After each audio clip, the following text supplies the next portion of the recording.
Assalamualaikum warahmatullahi wabarakatuh. Waalaikumsalam warahmatullahi wabarakatuh. Nama saya Dwi Ustaz. Nama saya dari Solo. Di sini saya mau menanyakan apakah ada apakah ada peran pemuda pada masa Nabi dulu?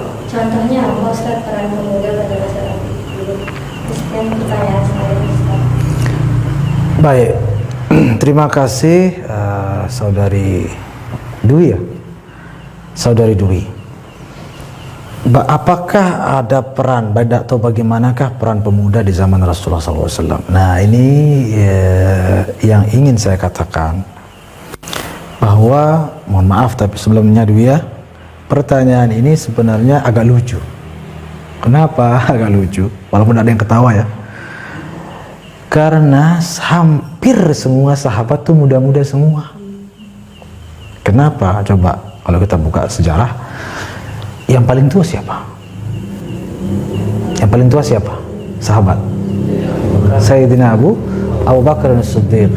Sayyidina Abu Bakar As-Siddiq, kalau kita buka kitab-kitab sirah, usia beliau di masa Nabi hingga beliau wafat itu sekitar itu 38 kurang 40. Itu Sayyidina Abu Bakar, 38 tahun usia beliau di zaman Nabi.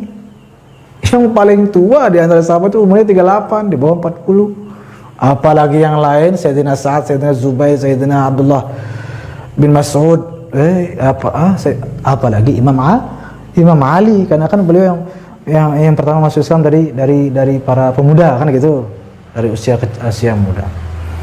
Jadi Sayyidina Abu Bakar saja sekitar 38 kurang 40 ya, masih lebih tua Rasulullah SAW, karena Rasulullah menerima wahyu di usia 40 kan sebenarnya juga relatif tidak tua.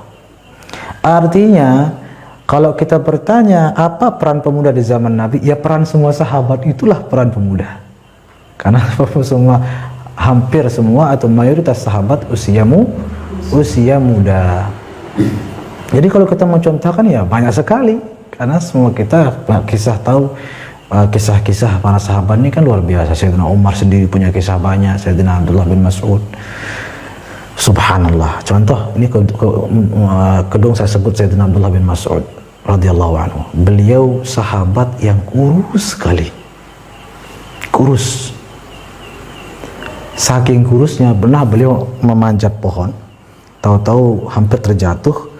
Terus beliau memegang itu ranting pohonnya, ranting namanya, supaya tidak jatuh. Jadi beliau itu begini-gini, ditiup angin saking kurusnya, berayun-ayun begini. Diketahui sahabat, tawain, Abdullah bin Mas'ud gitu kan. Ternyata para sahabat juga suka saling ledekin mungkin ya. Datang Nabi, apa yang kalian ketawakan katanya? Yang kami ketawakan sak itu ya, betisnya saya Abdullah bin Mas'ud, karena lurus begini saking kurusnya. Subhanallah. Apa kata Nabi sallallahu alaihi wasallam? Wahai sahabat-sahabatku, walaupun seperti itu rupa betisnya Abdullah bin Mas'ud, tapi betis itu di timbangan akhirat nanti itu lebih berat daripada gunung Uhud di mata Allah. Subhanallah kan. Akhirnya salah satu kisah dari Sayyidina Abdullah bin Mas'ud, Nabi pernah ketika turun wahyu surat Ar-Rahman, Nabi memberikan tantangan, siapa yang berani bacakan surat Ar-Rahman ini di hadapan orang kafir? Mana yang berani angkat tangan? Sayyidina Abdullah bin Mas'ud angkat tangan. Yang kurus kering tadi, kurus kerempeng tadi, mirip-mirip saya, mungkin lebih kurus lagi, Allahu a'lam. Berani, kamu benar berani saya baca langsung di depan matanya orang-orang kafir Quraisy itu. Ya sudah bagus sana. Ternyata sampai sana, kaum kafir, saya bacakan Quran, wahyu baru turun. Bismillahirrahmanirrahim, Ar-Rahman 'allamal Quran, dan seterusnya. Berani orang ini katanya. Siapa yang maju? Abu Jahal. Kurang ajar Abu Jahal ini. Ternyata apa yang terjadi? Set dipotong telinganya. Sayyidina Abdullah bin Mas'ud terpotong telinganya sama Abu Jahal. Tapi di sini yang kita ambil apa?